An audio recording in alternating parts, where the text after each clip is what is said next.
आज के वीडियो में आप सभी का स्वागत है। आज हम पढ़ेंगे कास्केड और मल्टी स्टेज एम्पलीफायर।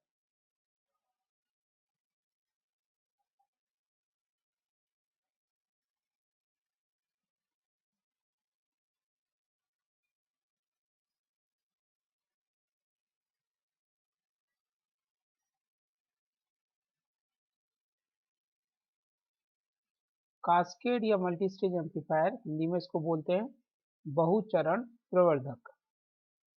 क्या होता है? हम ये जानते हैं कि एम्पलीफायर का काम दिए गए एसी सिग्नल के मैग्नीट्यूड को बढ़ाना होता है, लेकिन उसकी शेप उसी प्रकार से रहती है जिस प्रकार से इनपुट की होती है। अब मान लीजिए हमें ज़रूरत है आउटपुट सिग्नल की, मान लीजिए 20 वोल्ट की ज़रूरत है और इनपुट सिग्नल है 5 मिली वोल्ट। अगर एम्प्लीफिकेशन 50 टाइम्स भी है तो 5 मिली वोल्ट का 50 टाइम्स होगा 250 मिली वोल्ट, और हमें आवश्यकता है कितनी, 20 वोल्ट की। इसका मतलब हम एक एम्पलीफायर से डिजायर्ड एम्प्लीफिकेशन प्राप्त नहीं कर पाते हैं। तो जब एक एम्पलीफायर से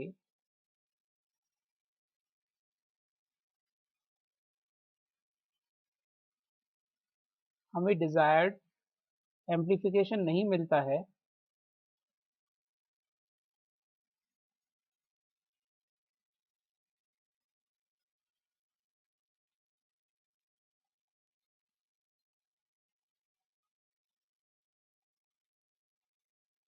तो दो या दो से अधिक एम्पलीफायर्स को हम आपस में जोड़ते हैं।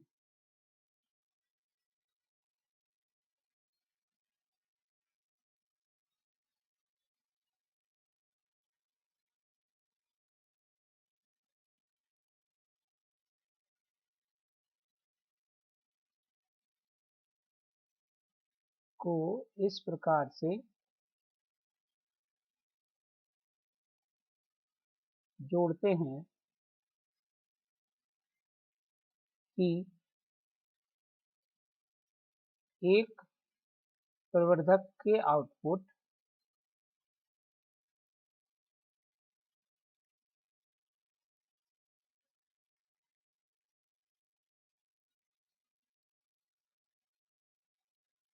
को दूसरे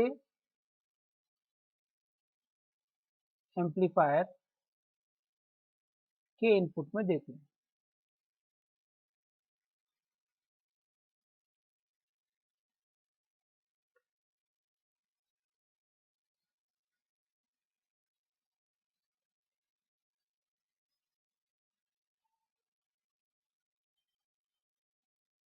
इस प्रकार कुल प्रवर्धन, कुल एम्प्लीफिकेशन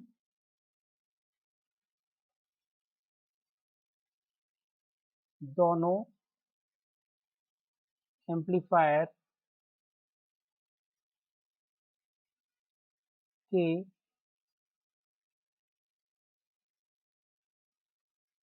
गेन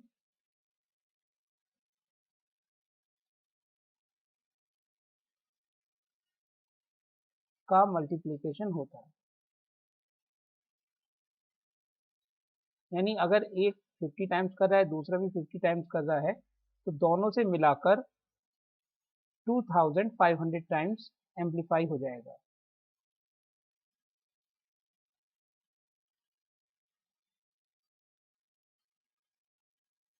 इसे ही कास्केड एम्पलीफायर कहते हैं या बहुचरण प्रवर्धक एम्पलीफायर कहते हैं।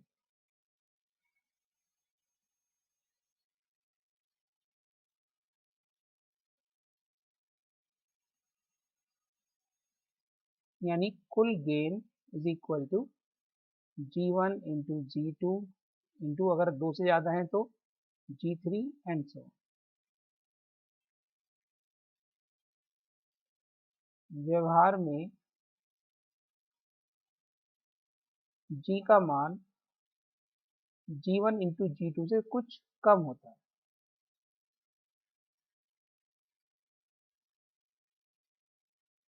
क्योंकि दूसरे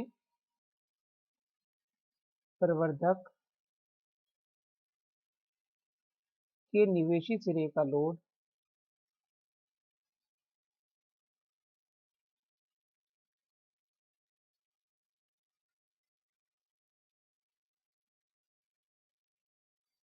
पहले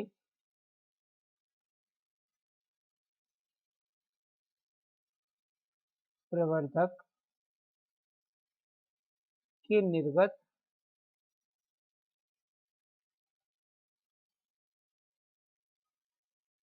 लोड पर प्रभाव गिरता है, यानी लोडिंग इफेक्ट होता है। इस कारण कुल एम्प्लीफिकेशन का मान दोनों के मल्टीप्लिकेशन से थोड़ा सा कम होता है।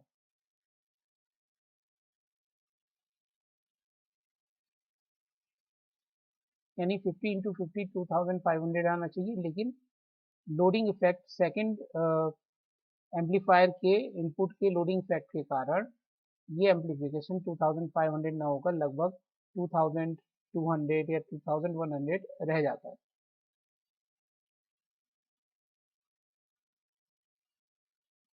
दो एम्पलीफायर को कनेक्ट करने के लिए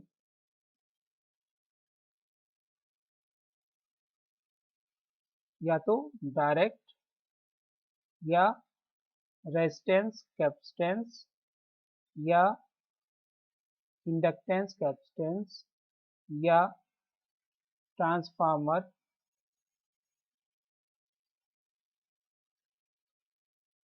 का उपयोग करते हैं।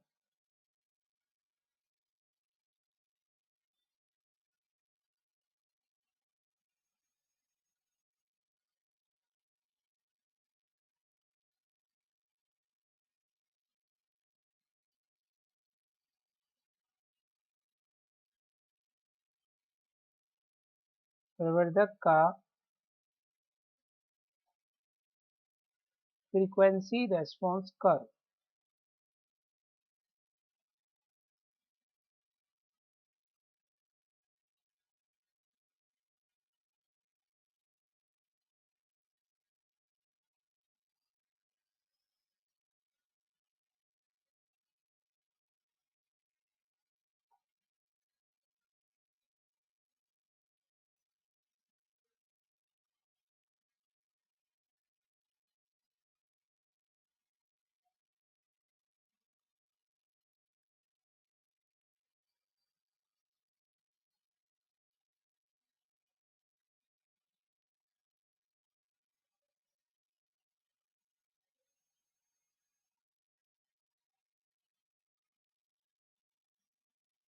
तो किसी भी एम्पलीफायर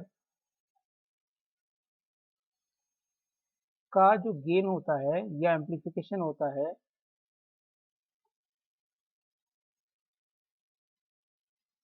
इनपुट सिग्नल की फ्रीक्वेंसी पर डिपेंड करता है।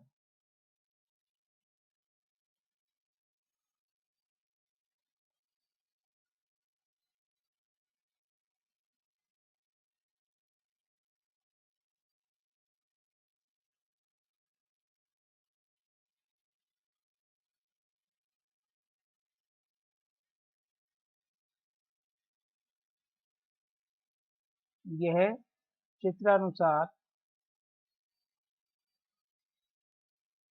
फ्रीक्वेंसी बढ़ाने पर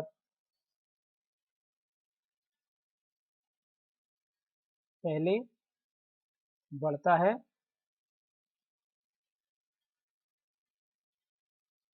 फिर अधिकतम होकर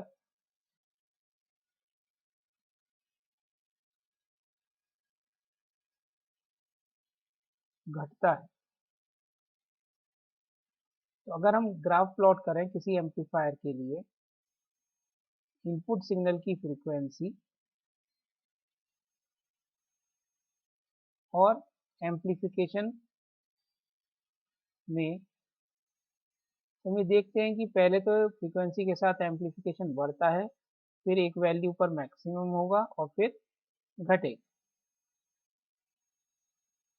जिस फ्रिक्वेंसी पर एम्प्लीफिकेशन मैक्सिमम होता है उसे हम रिप्रेजेंट कर रहे हैं एफ आर से।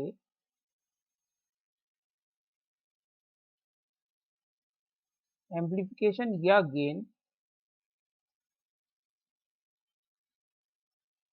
जो मैक्सिमम वैल्यू है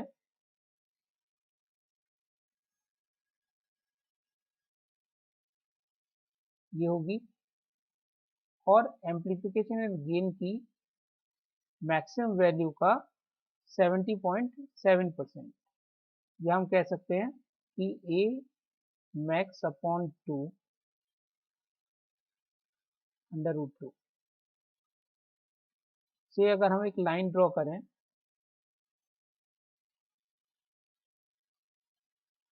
तो ग्राफ को जहां पर कट करती है वो देंगी एफ आर से नीचे वाली फ्रीक्वेंसी कहलाती है लोअर कट ऑफ फ्रीक्वेंसी, और एफ आर से ज़्यादा वाली फ्रीक्वेंसी कहलाती है higher cut off frequency, small F suffix में कैपिटल एफ।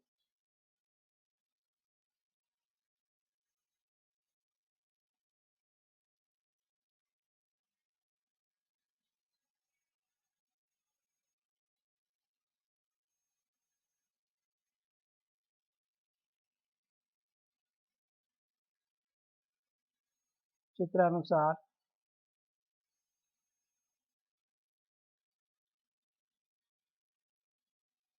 फ्रीक्वेंसी की वह रेंज जिसमें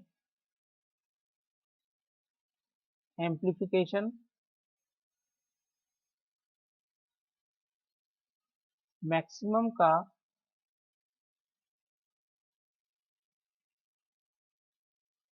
1/√2 टाइम्स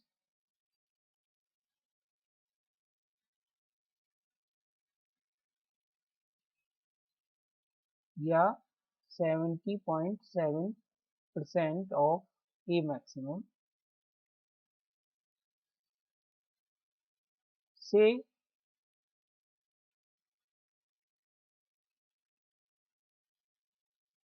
के बराबर या इससे अधिक होता है, ए मैक्स अपॉन रूट 2 के बराबर या इससे अधिक होता है उसे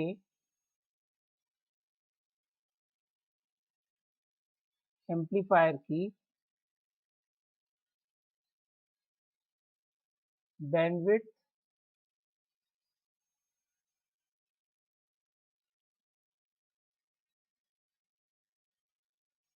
कहते हैं।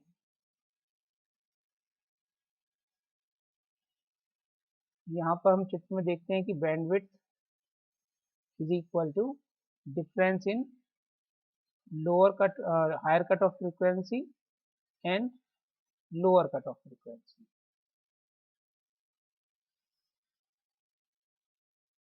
ये बैंडविड्थ है, यानी एफ एल और एफ एच के बीच में जो फ्रीक्वेंसी है उस पर गेन इतना होगा कि वो मैक्सिमम का 70.7% या उससे अधिक होगा, और वही हमारे लिए यूजफुल होता है। यहाँ पर एफ एल कहलाती है लोअर कट ऑफ फ्रीक्वेंसी,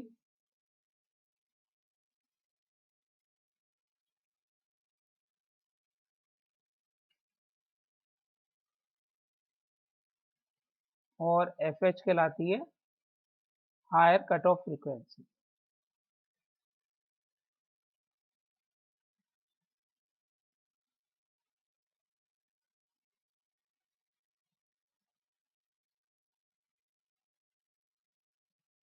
तो इस प्रकार से ये किसी एम्पलीफायर का फ्रीक्वेंसी रेस्पॉन्स कर्व।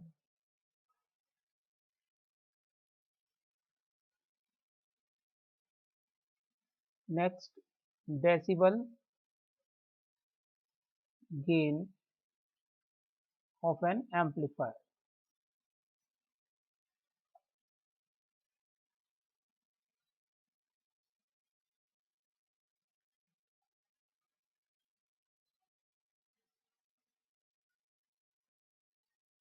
जो एम्पलीफिकेशन होता है या गेन होता है या लाभ होता है, गेन एक संख्या है,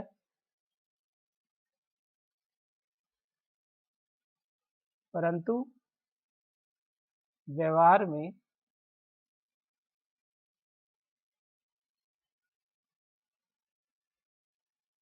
लाभ को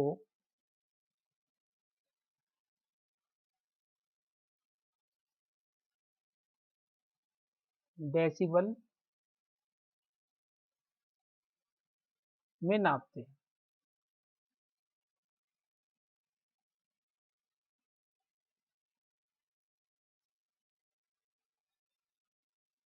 इसके अनुसार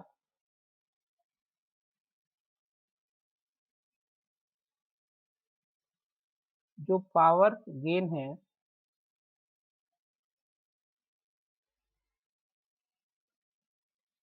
AP is equal to log 10 output power upon input power. इसकी यूनिट है वेल। वैसे तो रेशो की कोई यूनिट नहीं होती, लेकिन व्यवहार में हम उसको डेसिबल में मेजर करते हैं, तो उसको डिफाइन करते हैं शक्ति लाभ AP is equal to log 10 P over P in, या AP is equal to 10 log to the base 10 P over P in decibel. इसका सिंबल है TB।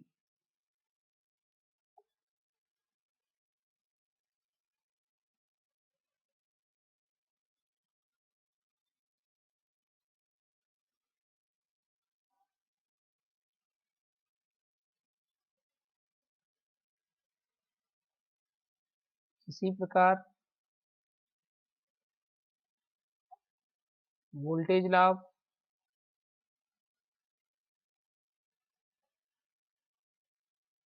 जबकि आउटपुट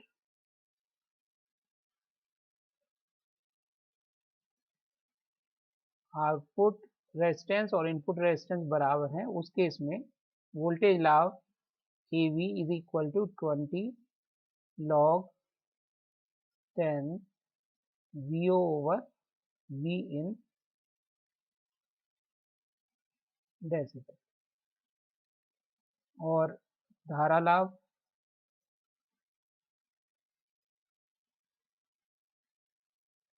जब RO is equal to RN, AI is equal to 20 log to the base 10 output current upon input current, ये भी decibel में। तो condition ये है कि आउटपुट रेजिस्टेंस इनपुट रेजिस्टेंस के बराबर होनी चाहिए।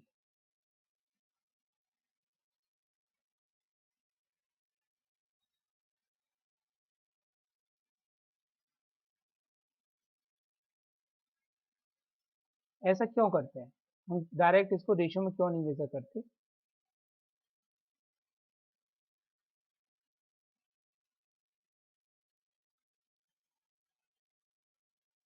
यहाँ हम देखते हैं कि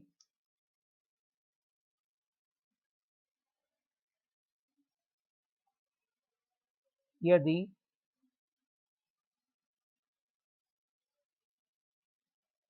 VO, या पहले शक्ति में दिखा दें, यदि आउटपुट और इनपुट बराबर हैं, output is equal to input, तो वोल्टेज लाभ हो गया 0 डेसिबल। और वैसे अगर हम गेन निकालते तो वो आता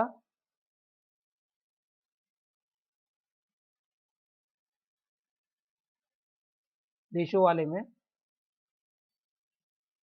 AV is equal to VO over V in से वो आता 1, लेकिन यहाँ पर आएगा 0 डेसिबल। और जब VO is equal to 10 times of V in, तो AV is equal to 20 decibel. जब VO is equal to 100 VN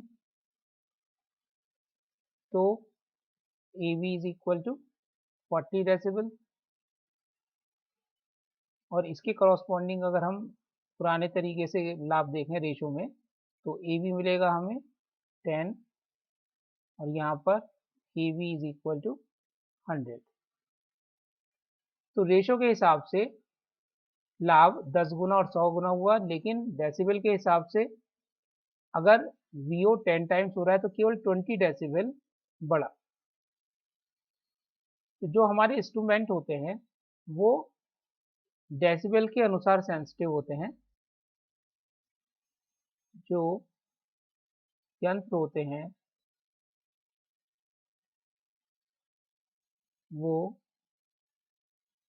decibel के अनुसार मापते हैं। फॉर एग्जाम्पल,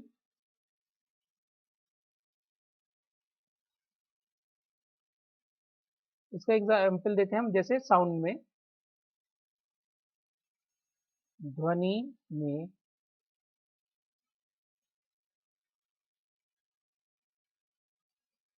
तीव्रता का logarithmic scale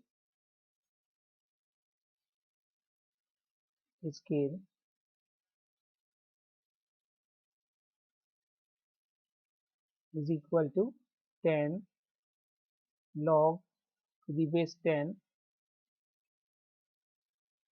I upon I naught होता है। अर्थात तीव्रता 100 टाइम्स बढ़ाने पर डबल होगी। अर्थात तीव्रता 10 गुना से 100 गुना करने पर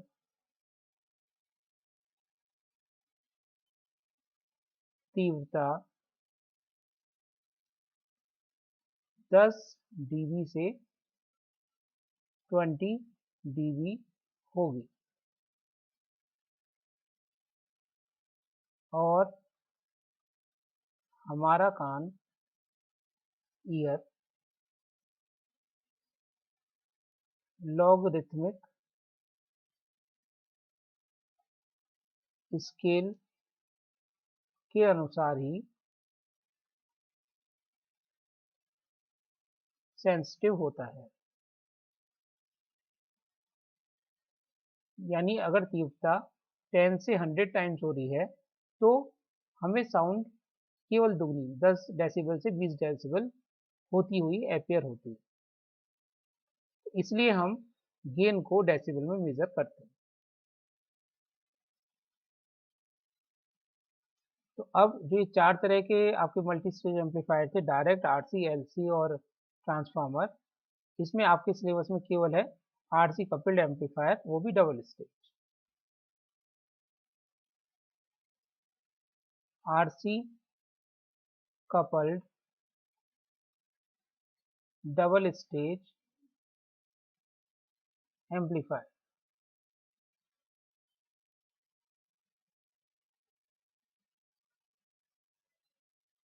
तो इसमें क्या करते हैं कि दो सिंगल स्टेज एम्पलीफायर को एक कैपेसिटेंस के थ्रू जोड़ देते हैं। तो पहले हम इसका सर्किट बनाएंगे।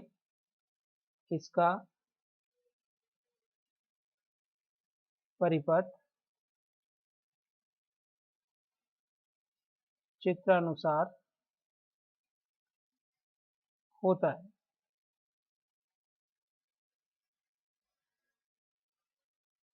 इसमें पहले एक single stage amplifier standard NPN का बनाएंगे। एनपीएन ट्रांजिस्टर का यूज करेंगे जैसे पहले बनाया था। पिछले वीडियो में आपने देखा कि एमीटर से एक तो रेजिस्टेंस आर ई और एक सी ई कनेक्ट होती है, इसको सप्लाई दी जाती है प्लस वीसीसी से, एक रेजिस्टेंस आर सी लगी होती है और बायसिंग के लिए रेजिस्टेंस आर वन व आर टू का प्रयोग करते हैं।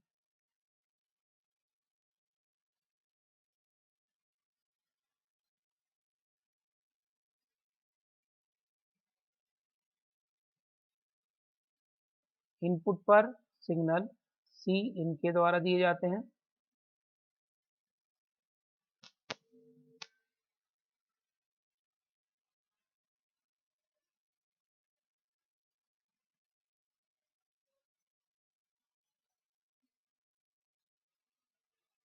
और यहाँ से निर्गत सिग्नल एक कैपेसिटर सी के द्वारा दिया जाता है। ऐसे ही सेम हम दूसरा सिंगल स्टेज एम्पलीफायर बनाएंगे।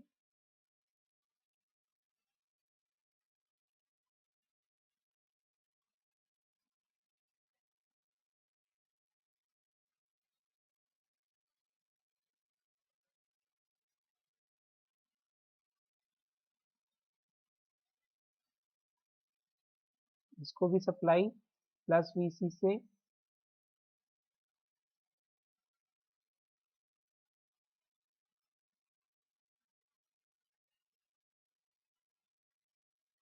R1 और R2 दो रेजिस्टेंस बाइसिंग के लिए,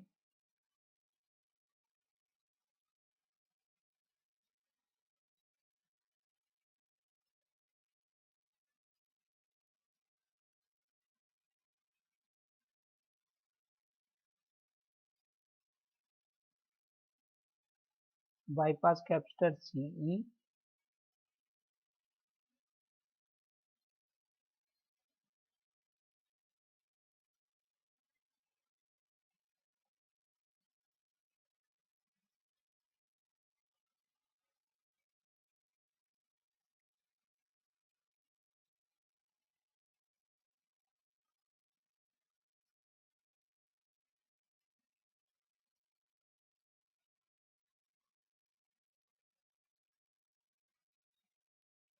इस प्रकार से दो सिंगल स्टेज एम्पलीफायर हैं।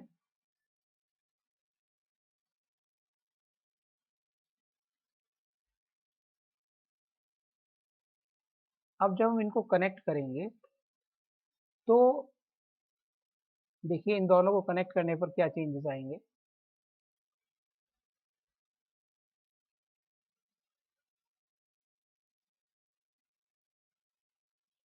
ये सप्लाई प्लस वीसीसी और ये सप्लाई प्लस वीसीसी, इनको हम आपस में कनेक्ट कर सकते हैं।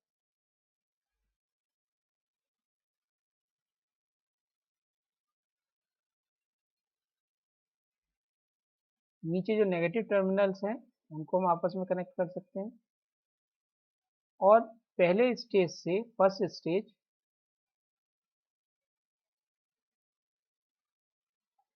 और ये है सेकंड स्टेज।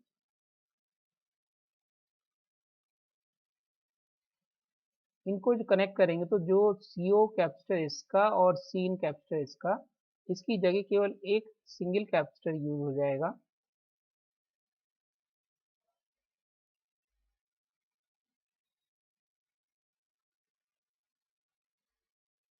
जिसको हम बोलेंगे coupling capacitor CC।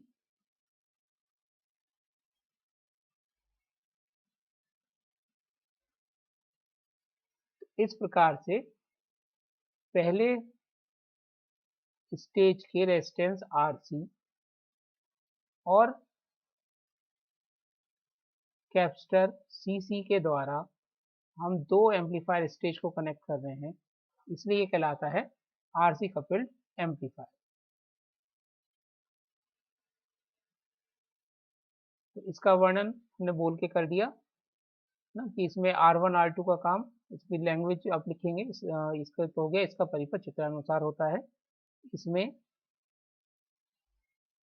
R1, R2 व प्लस VCC वाइसिंग प्रदान करती हैं।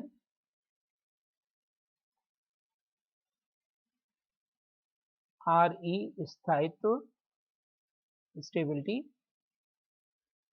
व सी ई ए सी को बाईपास यानी उपमार्ग प्रदान करती है।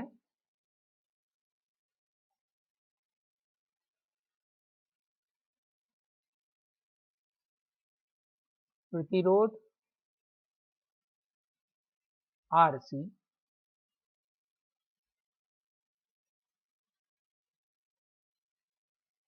संग्राहक सी पर लोड का काम करता है।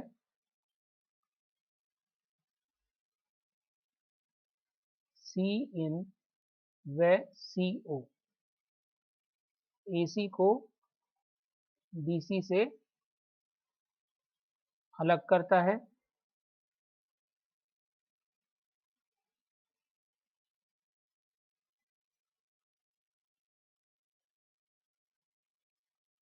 प्रतिरोध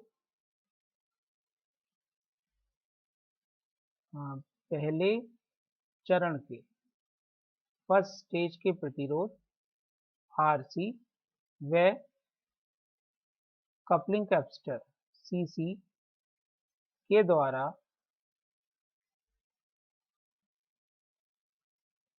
पहले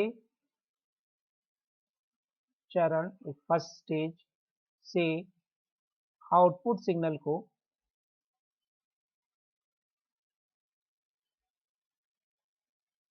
दूसरे स्टेज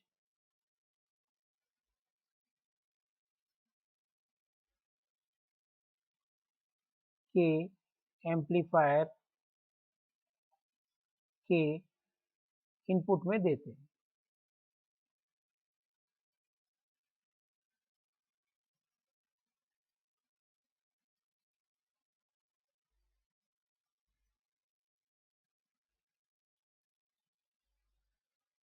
इस प्रकार से ये सर्किट का डिस्क्रिप्शन हो गया।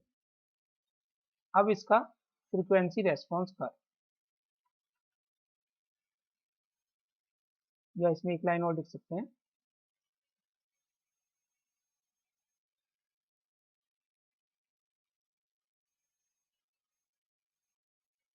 पहले स्टेज के प्रवर्धक का निर्गत प्रतिरोध लोडिंग इफेक्ट के कारण कुछ कम हो जाएगा।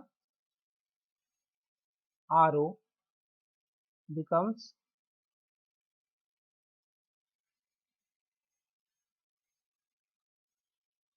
आर सी, जो कि पहले आर सी के बराबर था वो हो जाएगा आर सी और parallel combination of second stage के इनपुट रेजिस्टेंस के बराबर, that is less than R C. अतः पहले चरण का प्रवर्धन कुछ घट जाएगा।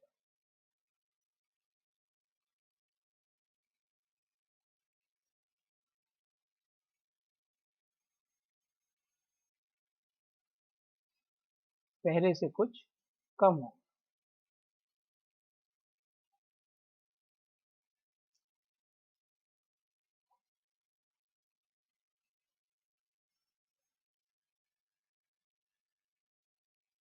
फ्रीक्वेंसी रेस्पॉन्स का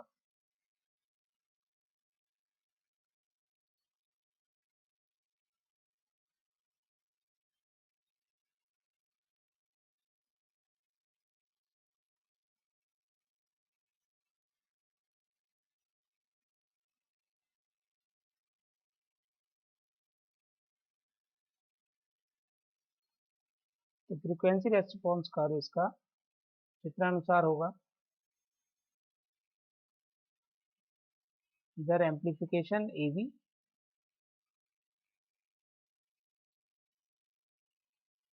पहले बढ़ता है, कुछ वैल्यू तक कांस्टेंट रहता है, फिर तेजी से घटता है।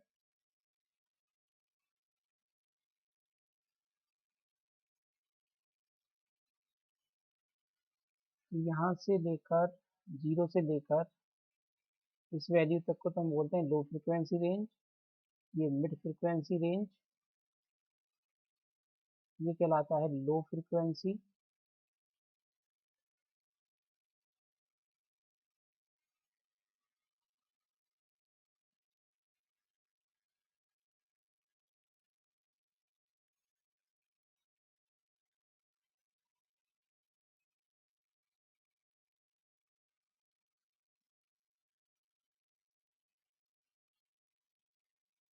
ये हो गया मिड फ्रिक्वेंसी,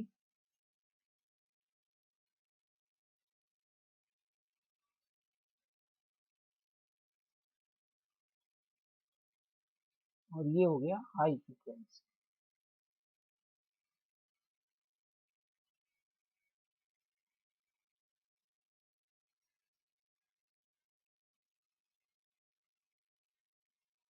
तो हम देखते हैं लो फ्रिक्वेंसी रेंज में भी एम्पलीफिकेशन कम है, फिर वो मिड फ्रिक्वेंसी रेंज पे लगभग कांस्टेंट हो जाता है, और हाई फ्रिक्वेंसी रेंज पे फिर कम हो जाता है। तो इसको एक्सप्लेन करेंगे।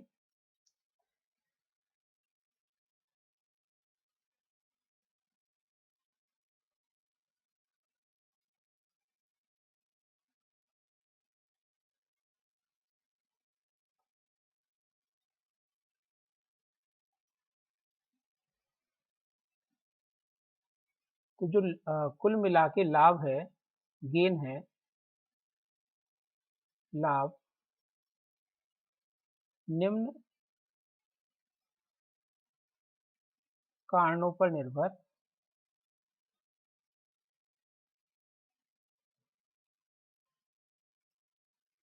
या हम कह सकते हैं कि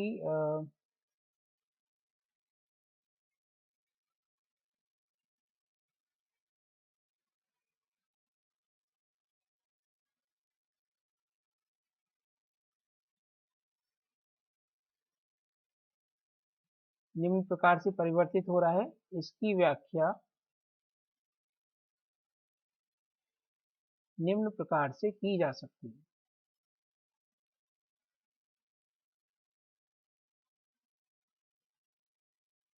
तो इसको एक्सप्लेनेशन इसका एक्सप्लेनेशन देने के लिए हम इसको तीन पार्ट में डिवाइड कर लिया हमने। Low frequency range, case first, low frequency पर।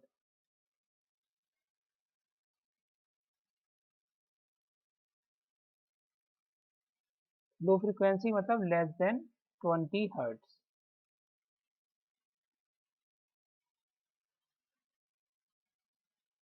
नंबर एक,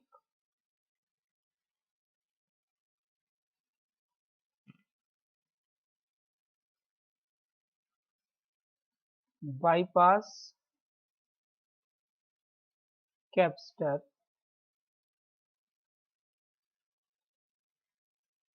की प्रतिबाधा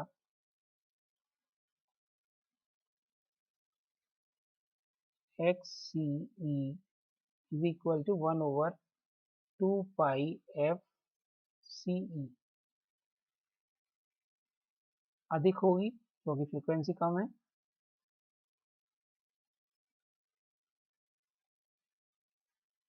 इस कारण AC signal negative feedback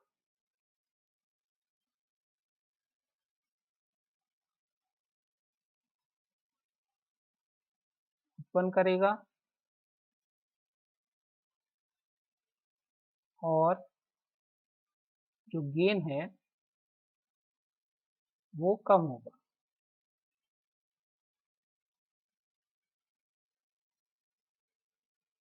number दो,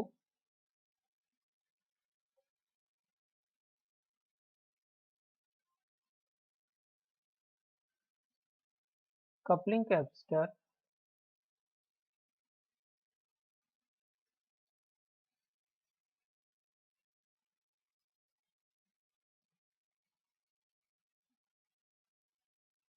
की इम्पीडेंस या प्रतिबाधा x capital C small c is equal to 1/2 pi f c अधिक होगी।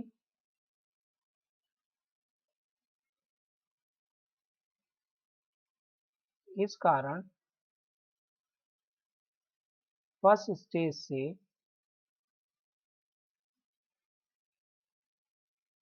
बहुत कम एसी ही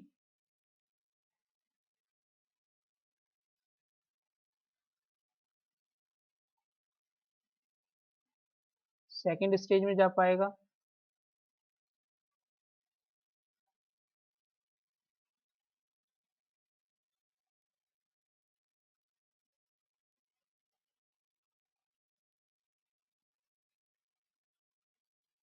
और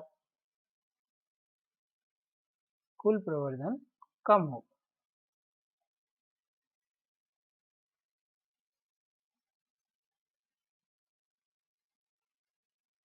इस प्रकार दोनों कारणों से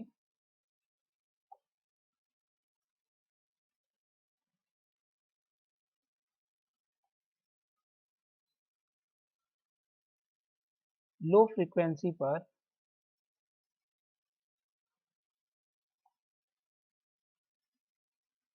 एम्प्लीफिकेशन कम होता है तथा फ्रीक्वेंसी बढ़ने पर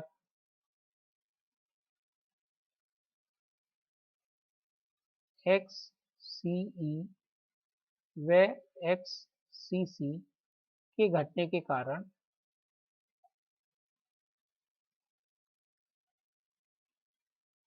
एम्प्लीफिकेशन बढ़ता है।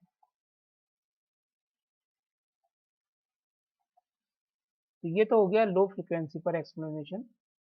अब हम लेते हैं हाई फ्रीक्वेंसी पर।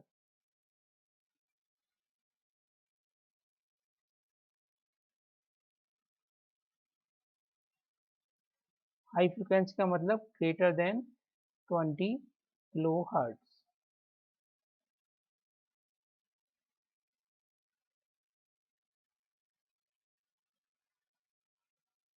Number 1 XCE is equal to 1/2 pi FCE का मान कम होगा, अतः AC के कारण नेगेटिव फीडबैक नहीं होगा।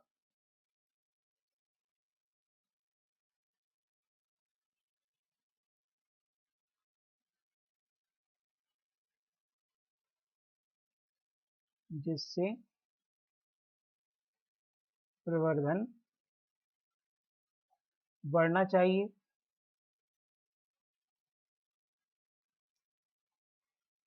नंबर 2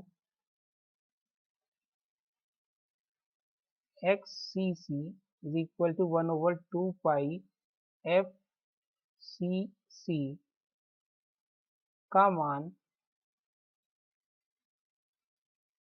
कम होने के कारण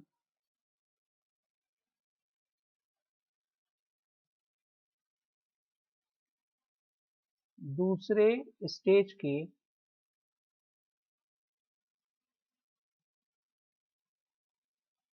एम्पलीफायर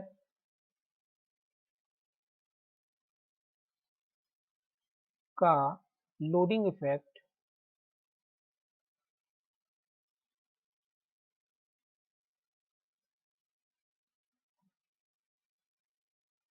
इतना अधिक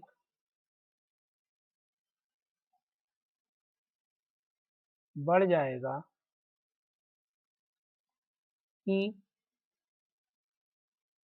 पहले चरण के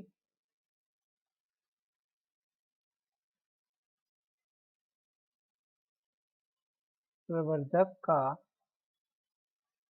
एम्प्लीफिकेशन बहुत कम हो जाएगा और यह लोडिंग इफेक्ट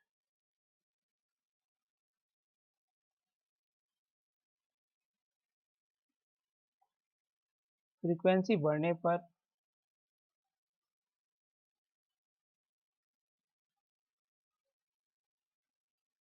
बढ़ता जाएगा।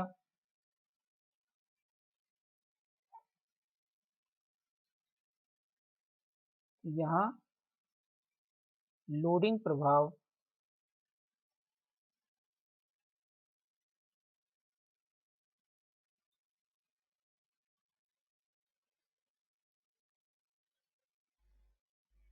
के कारण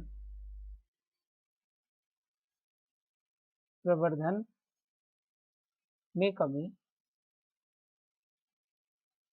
अधिक होगी।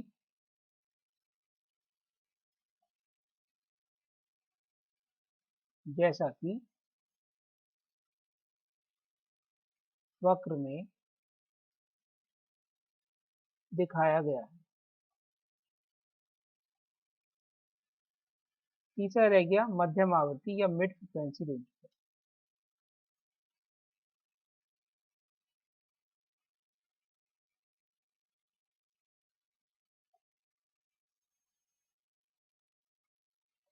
यानी 20 kilo hertz to 20 hertz to 20 kilo hertz.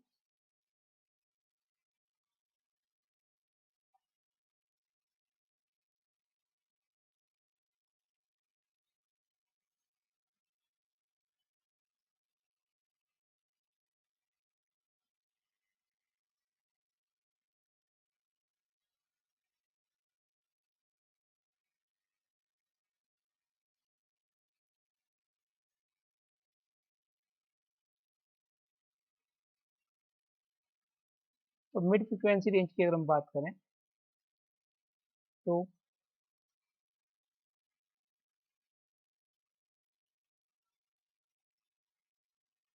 कुछ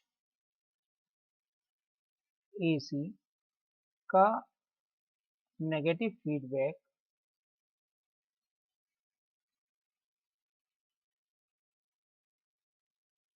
होगा वह इससे प्रवर्धन कम होगा। तो इसकी टेंडेंसी तो होगी फ्रीक्वेंसी कम होने पर एम्पलीफिकेशन को कम करें। नंबर 2, XCC का मान कम होते जाने के कारण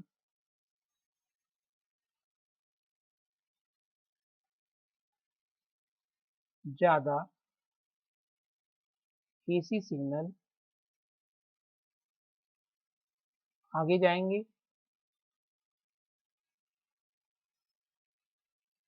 जिससे प्रवर्धन बढ़ेगा।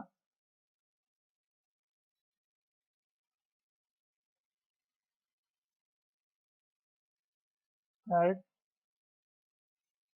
लोडिंग इफेक्ट के कारण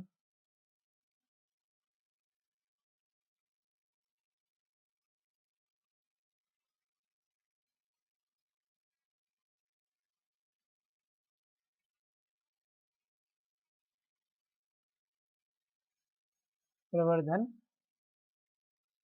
की टेंडेंसी कम होने की होगी। फोर्थ, आवृत्ति बढ़ने पर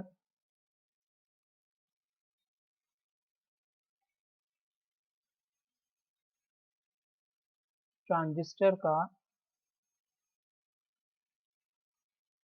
करंट एम्पलीफिकेशन बीटा भी बढ़ेगा,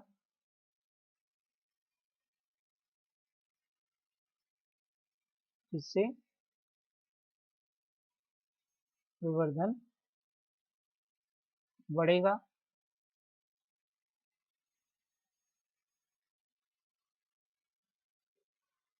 उपरोक्त सभी प्रभाव उपरोक्त सभी प्रभावों के कारण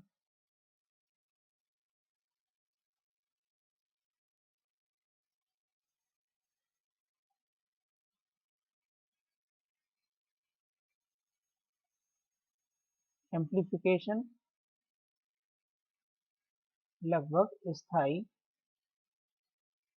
रहता है।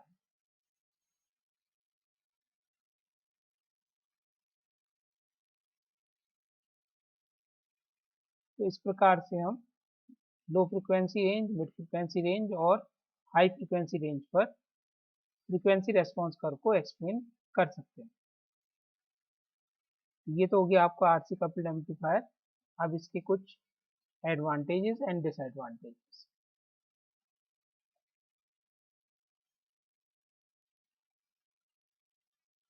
एडवांटेज में नंबर 1, बहुत सस्ता है।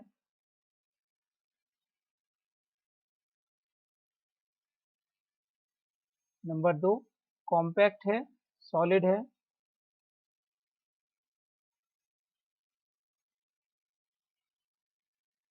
नंबर 3, ऑडियो फ्रिक्वेंसी रेंज के लिए इसको इस्तेमाल करते हैं।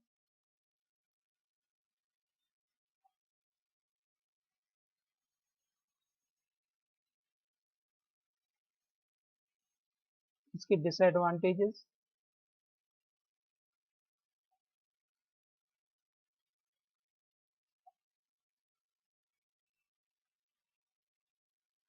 नंबर 1,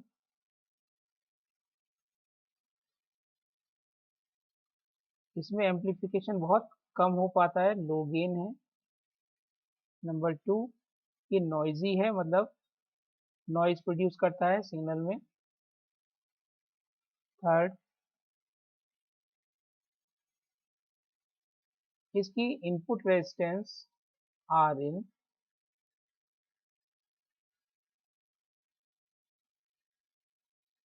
बहुत कम होती है आउटपुट रेजिस्टेंस से, जिससे यह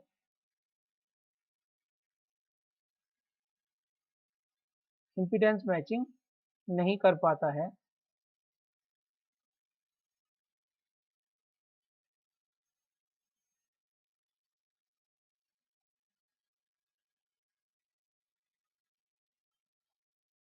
और इसे हम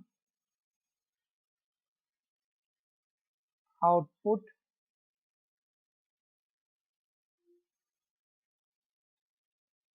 स्पीकर से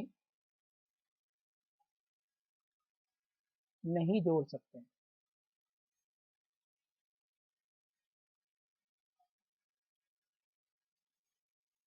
लास्ट में इसके यूज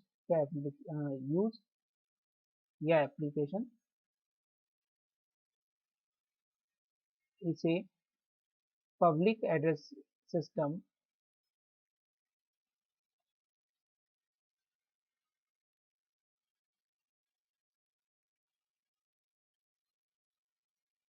के प्रारंभिक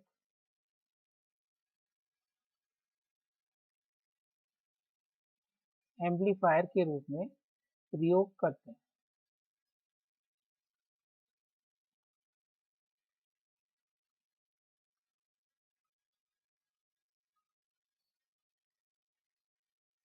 तो आज के लिए इतना ही। धन्यवाद।